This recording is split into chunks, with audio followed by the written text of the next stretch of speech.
Esta é a história do dia da Rádio Observador. Que armadilha quer o PS evitar com o Ministério Público?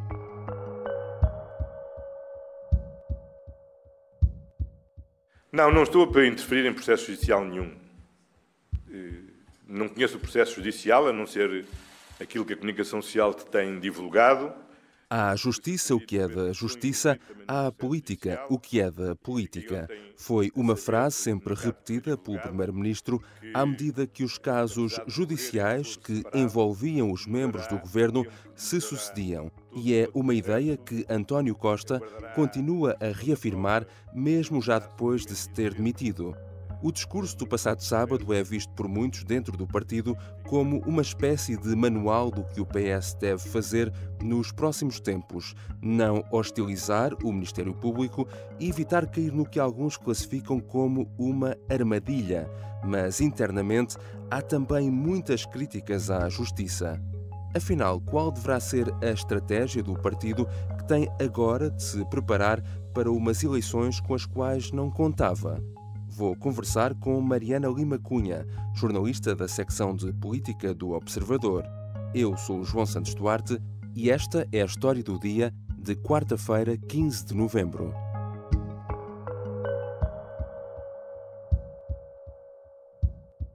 Olá Mariana, bem-vinda. Olá, João.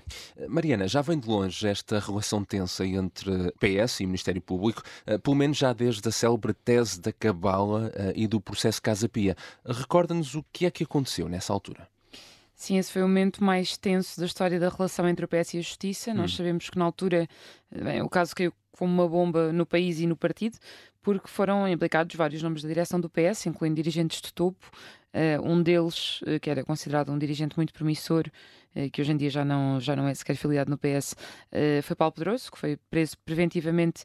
E essa foi uma imagem que chocou de facto o país, porque nunca tinha acontecido. Foi preso no próprio Parlamento, o procurador foi lá em pessoa, foi detido, aliás, e foi depois. Chegou a ser indemnizado, aliás, ele nunca foi acusado na sequência disto, e chegou a ser indemnizado pelo Estado. Penso que foi qualquer coisa como 500 euros por dia pelos dias que passou na cadeia. O que é certo é que, enfim, o caso evidentemente teve um impacto brutal no PS, e não só boa parte do partido se lançou a um ataque contra a Justiça. Aliás, houve dirigentes como António Costa apanhados em escutas em que falavam do processo e que lhes valeram acusações de interferência, ou tentativa pelo menos de interferência no processo, não é? E origina-se aqui a tal tese da Cabala, não é? Que é uma tese segundo a qual haveria uma tentativa ativa na investigação de construir um processo para prejudicar o PS, o núcleo duro do PS, e aliás no decorrer do processo, isto começou a circular em notícias de jornais, mas no decorrer do processo chegou a haver uma troca de acusações sobre quem é que tinha dado origem, ou seja, quem é que tinha posto nos jornais e quem é que tinha começado a alimentar esta ideia de que havia uma cabala contra o PS. E durante o processo, na altura o ex-diretor da Polícia Judiciária, o Moita Flores, e o diretor, na altura Orlando Romano, chegaram enfim, a discutir sobre, não a discutir diretamente, mas Moita Flores falou disso em tribunal. Orlando Romano recusou ser o primeiro responsável por isto. Enfim, foi uma espécie de bomba nunca mais vista na relação de um partido com a Justiça. Ora, isso foi há 20 anos, ao longo dos anos muitos casos houve, mas agora mais recentemente, há cerca de um ano, uma sequência de casos levou vários socialistas a questionarem novamente a independência do Ministério Público. De resto, é curioso porque a 18 de novembro do ano passado fizemos uma história do dia, na altura uma conversa do Ricardo Conceição com a jornalista Rita Tavares, que tinha o título "O estado da relação entre o PS e o Ministério Público é complicado?" Ponto de interrogação. Que casos foram esses na altura? Já agora para dizer, esse diagnóstico acho que se mantém tão atual como na altura, ou ainda mais atual hoje em dia. A questão é que de facto foram casos muito diferentes, não é? Nós tínhamos no contexto da Operação Teia, que é uma operação que envolve uma rede de autarcas, havia uma implicação de Luísa Salgueiro, que é a autarca de Matosinhos, muito influente no aparelho do PS. Ela foi constituída arguida pela nomeação de uma chefe de gabinete que o Ministério Público acredita que terá acontecido por influência de outros dois arguidos no caso. Isto foi provavelmente o caso que provocou mais indignação no PS. Aliás, a própria Luísa Salgueiro disse perplexa com, enfim, esta sugestão de que podia ter sido forçada a nomear, forçada, enfim, influenciada a nomear chefe de gabinete, porque essas nomeações são políticas, não são sujeitas ao concurso público e, portanto, houve até vários socialistas que vieram defendê-la em público. No caso de Miguel Alves, que ironicamente tinha sido trazido para o governo como uma tentativa de acalmar os casos e casinhos, como diria António Costa, enfim, que vinha muito da descoordenação do governo, não haver a figura do número 2 do secretário de Estado adjunto do primeiro-ministro, e ele tentou resolver isso trazendo Miguel Alves, que era uma pessoa da sua confiança, para o governo. Soubemos depois que o trouxe já sabendo que ele era arguido em 2 casos, o famoso caso do pavilhão em Caminha, que nunca chegou a ser construído, e depois o caso que levou acabou por levar à sua acusação, que tinha a ver com um suposto favorecimento de uma empresa, de uma mulher, aliás, de Joaquim Couto, que é um autarca socialista histórico, pela contratação de serviços de comunicação e de marketing. E, portanto, com essa acusação, que já agora na forma também irritou o PS, porque foi noticiada aqui primeiro pelo Observador. António Costa até chegou a dizer que era uma forma original de saber de uma acusação e só aumentou a tensão com o Ministério Público. Agora, o que é facto é que isto são casos diferentes, não é propriamente um processo Casa-Pia em que a direção do partido é atacada, como o PS entendeu que foi, e, portanto, mesmo no seio do partido, apesar da irritação com de repente haver vários casos em cima da mesa, também houve muito quem acreditasse que isto tinha mais a ver com uma questão quase humana dos procuradores, de, enfim, acelerarem um bocadinho os timings de processos que envolvem pessoas mais mediáticas, com mais cargos de responsabilidade no caso, e, portanto, não tanto a convicção de que houvesse uma perseguição ao PS especificamente, mas talvez alguma, enfim, implicação maior com políticos. Aliás, essa tese voltou a correr há uns meses, quando a casa de Rui Rio e a sede do PSD foram alvo de buscas, num caso que tinha a ver com a contratação de assessores, aliás, uma prática que muitos partidos fazem, e vários partidos, incluindo o PS, foram até solidários com o PSD. Façamos agora um fast forward para o presente e para o que têm sido os últimos dias agitados na política nacional. À justiça, o que é da justiça, e à política, o que é da política, também significa que aos futuros governos de Portugal tem de ser garantida a liberdade de ação política. No sábado à noite, António Costa fez uma intervenção para falar sobre o caso que resultou na queda do governo. E há quem acuse o primeiro-ministro, nomeadamente a oposição, de ter tentado condicionar a justiça. Como é que esta intervenção foi vista dentro do próprio PS? Foi consensual, não? Não foi consensual. Há no PS, como aliás na oposição, quem entenda que António Costa devia ter mantido uma posição mais recuada e mais discreta e, no fundo, não se pôr a jeito, não dar a possibilidade de que pareça que está a voltar aos tais tempos de má memória da interferência na justiça ou tentativa de interferência na justiça, porque essa ideia é muito fácil de ressuscitar e está, de facto, muito colada ao PS, não é?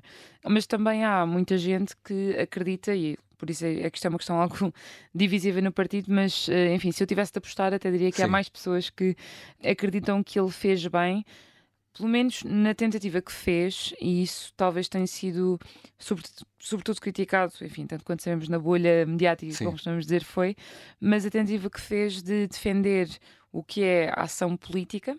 Ele tentou explicar quais é que são, enfim, os processos políticos para acelerar investimento, para tentar resolver, enfim, questões que são pesadas, para tentar aplicar projetos no país e, portanto, tentar atribuir tudo isso a uma espécie de esforços de influência política, etc., e não necessariamente de ilícitos. E, portanto, falar na questão política. Agora, evidentemente, num caso como este, é difícil separar as duas coisas e António Costa manter o seu mantra de à justiça, o que é da justiça.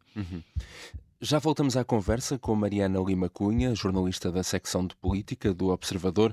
Na segunda parte vamos falar daquela que poderá ser, daqui para a frente, a estratégia do PS face ao Ministério Público e a este caso. E se gosta da história do dia, então não se esqueça de nos seguir na aplicação que habitualmente usa para ouvir podcast. Dessa forma está sempre a par dos novos programas e novos temas que são abordados todos os dias.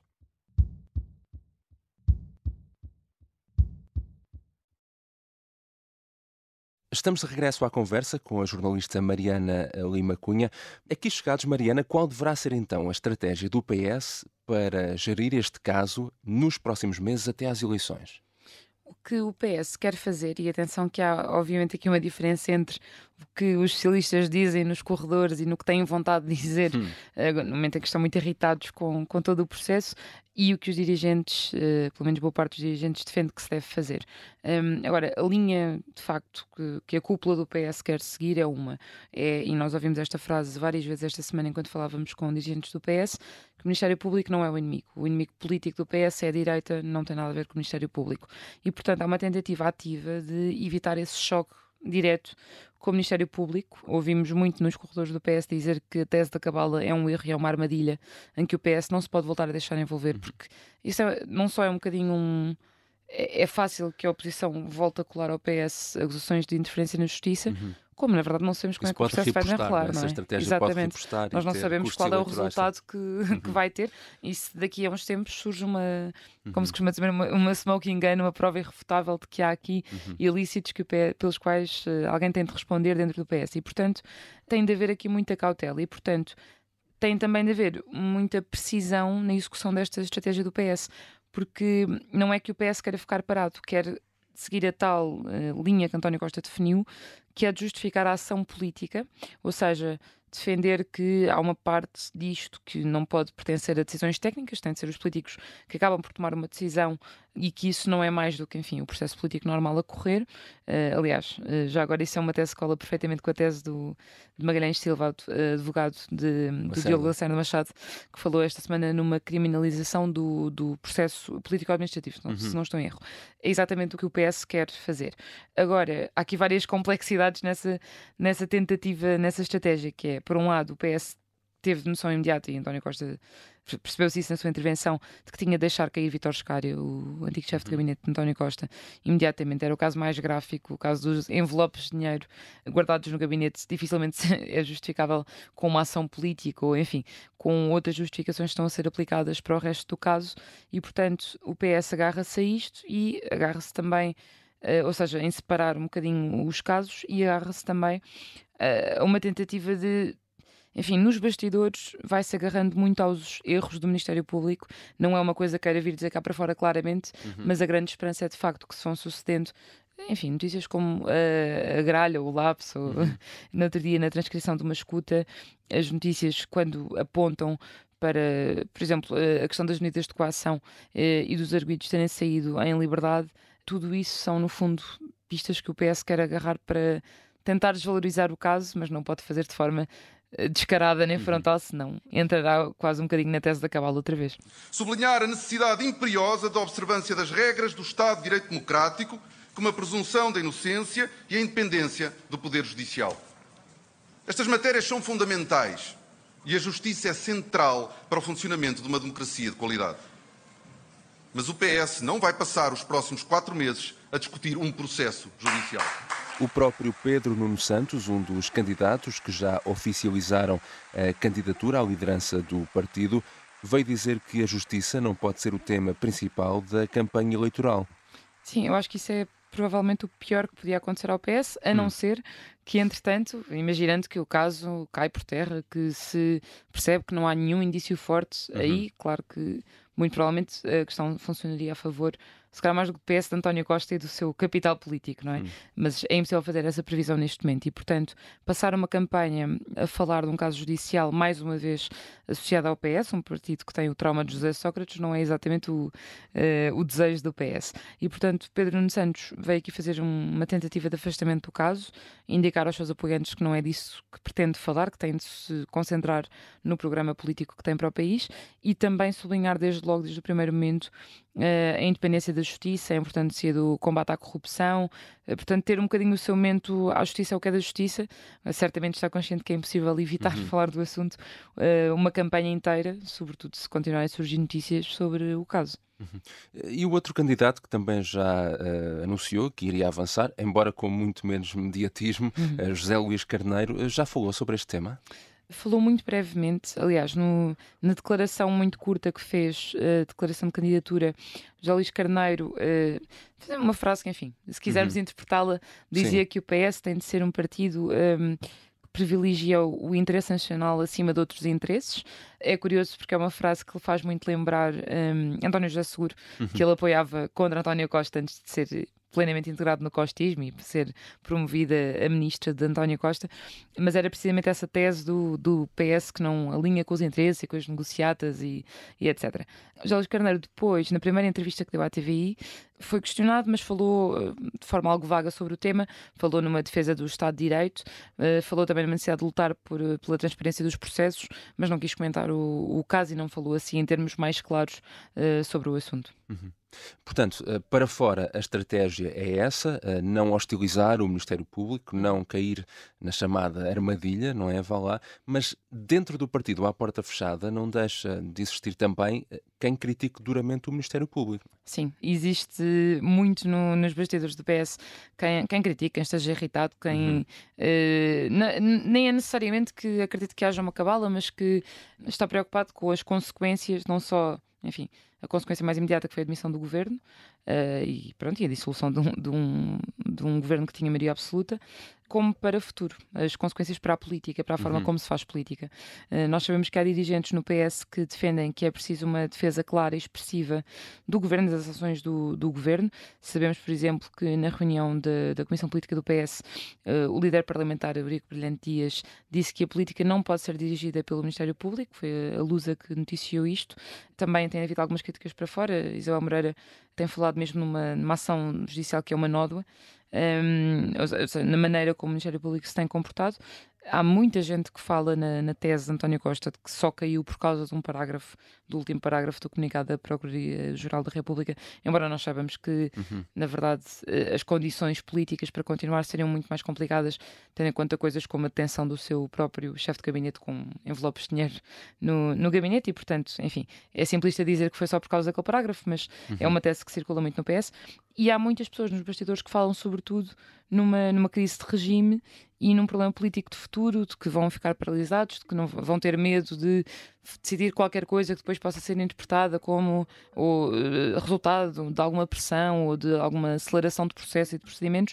Há quem diga que estamos a bloquear uma auto-Europa em ensinos, ou seja, há muito no PS quem, na verdade, concorda com os procedimentos que se conhecem até agora e que são questionados pelo Ministério Público. Agora, de facto, a cautela está no que se diz em público e na colagem aos tais tempos de má memória da cabala que ninguém no PS quer regressar. Obrigado, Mariana. Obrigada.